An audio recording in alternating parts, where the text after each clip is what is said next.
Assalamualaikum warahmatullahi wabarakatuh. Kembali lagi dengan saya Habib Bajang.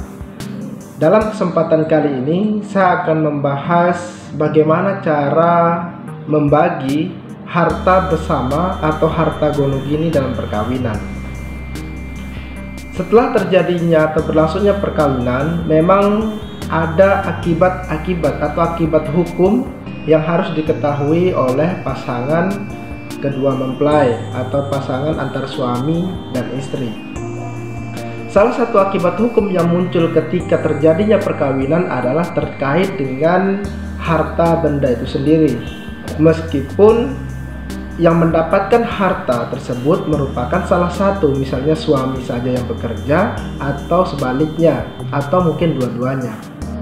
Nah, di dalam hukum perkawinan ada yang dikenal dengan istilah harta bersama dan harta bawaan. Harta bersama ini kemudian dikenal di dalam masyarakat itu dengan istilah harta gonogini. Nah, harta gonogini adalah harta yang diperoleh selama perkawinan itu berlangsung, kecuali didapatkan melalui warisan, hibah, atau hadiah. Nah, jadi segala apapun yang didapatkan baik itu suami atau istri melalui waris, hadiah, atau hibah itu bukan harta bersama, meskipun hadiah, waris, dan hibah tersebut didapatkan setelah berlangsungnya perkawinan. Tetapi itu merupakan harta bawaan dan itu menjadi kewenangan dan hak baik itu istri atau suami yang memiliki harta bawaan tersebut, artinya tetap di bawah penguasaannya. Nah, berbeda dengan harta bersama. Harta bersama ini seperti yang disebutkan tadi yaitu adalah harta yang diperoleh selama perkawinan, kecuali hibah, waris, dan hadiah tadi, di mana terhadap harta bersama ini antar suami dan istri memiliki hak dan wewenang. Artinya di atas harta bersama keduanya istri dan suami memiliki hak atau wewenang. Nah, jika untuk melakukan perbuatan hukum seperti melakukan peralihan hak terhadap harta bersama, maka baik istri maupun suami harus mendapatkan persetujuan. Misalnya sebidang tanah akan dijual karena ini merupakan harta bersama, maka pada saat melakukan tanda tangan akta jual beli harus ada persetujuan dari istri jika penjualnya merupakan suami, atau begitu pun sebaliknya.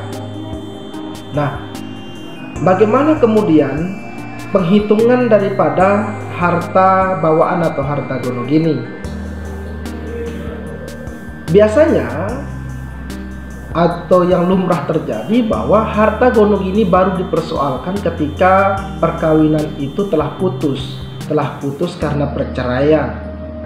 Baru kemudian baik mantan istri maupun suami mulai mempersoalkan hak masing-masing antara terhadap harta bersama tersebut. Nah, jika terjadi perselisihan terhadap harta gonogini, artinya tidak dapat diselesaikan secara kekeluargaan atau musyawarah bagi pihak yang bersangkutan, maka dapat diajukan kepada pengadilan agama bagi yang agama Islam bahwa ada perselisihan harta bersama atau harta gonogini. Nah, di situ nanti ditentukan prosedurnya baik suami atau istri yang melakukan gugatan harta bersama.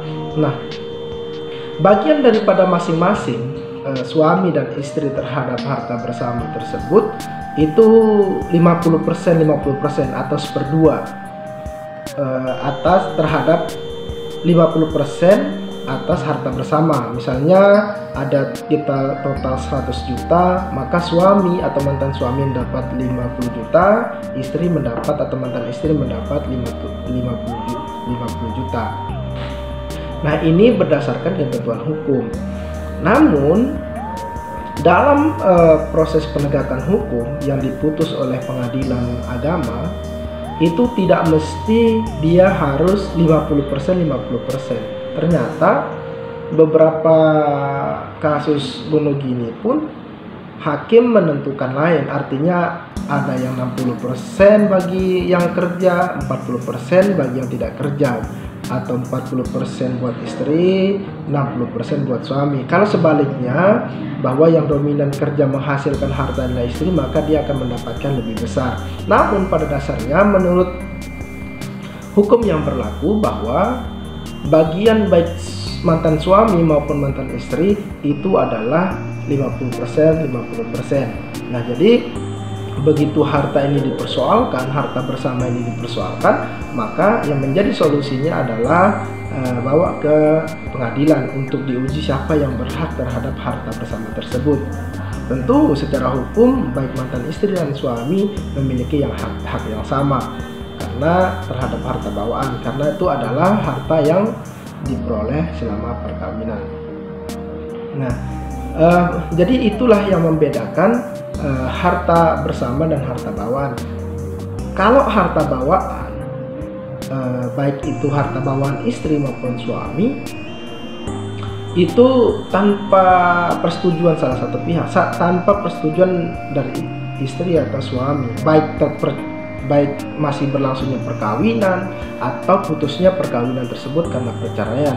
Artinya ketika harta bawaan ini mau diperjualbelikan, maka pemilik atau yang menguasai harta bawaan ini tanpa persetujuan dari istri atau suaminya.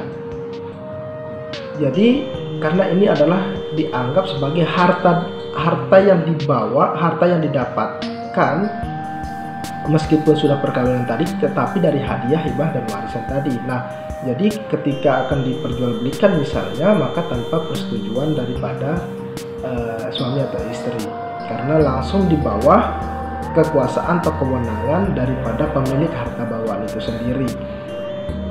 Begitupun ketika terjadi perceraian, bahkan setelah putusnya perkawinan tersebut karena perceraian, tentu tanpa lagi lebih jelas lagi bahwa tanpa mendapatkan persetujuan siapapun, karena sudah sudah di bawah kekuasaan langsung tanpa adanya pasangan hidup. Nah, itu sedikit tentang harta gono gini. Tapi ingat bahwa suami maupun istri berhak terhadap harta bersama, yaitu harta yang diperoleh selama perkawinan. Selama harta itu tidak didapatkan melalui waris, hibah, dan hadiah, maka suami dan istri memiliki hak yang sama, meskipun siapapun yang menghasilkan harta tersebut, baik itu istri, suami, maka di sini memiliki hak yang sama, yang disebut dengan harta bersama. Mungkin itu yang bisa saya sampaikan. Terima kasih, salam dan selamat berbahagia.